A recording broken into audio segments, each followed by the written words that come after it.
और जब चौधरी इफ्तिखार साहब वापस चीफ जस्टिस रिस्टोर हुए तो उन्हीं वकला ने उस चीफ जस्टिस को खूब रगेदा, उसकी तजलील की।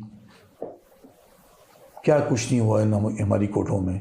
क्या ये हकीकत नहीं है कि जब चौधरी इफ्तिखार रिस्टोर हो गया उसने झूठी जजमेंटें दी, इंस्टीट्यूशंस के अंदर इंटरफेरेंस की, वकीलों ने हड़तालें की, वकीलों ने जजों को मुअज़्ज़िज़ अदलिया के अंदर हुल्लड़बाजी की, मुग़ल्लज़ात से इनको नवाजा गया, जजों के ख़िलाफ़ हड़तालें की।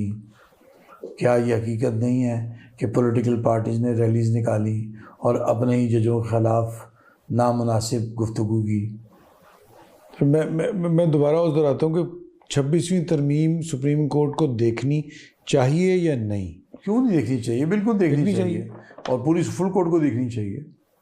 और जो इस वक्त जो सीनियर यूनियन जज हैं मंसूर अली शाह साहब, वो कह रहे हैं कि इसको फुल कोर्ट देखे और फिर उसके बाद आगे चले काम, तो वो आपका ख्याल में वो ये तो चीफ जस्टिस यही आफरीदी साहब ने डिसाइड करना है ना कि फुल कोर्ट वो बनाते हैं, लेकिन चूंकि वो उसके बेनिफिशियरी हैं, हाँ, इस वजह से वो शायद नहीं।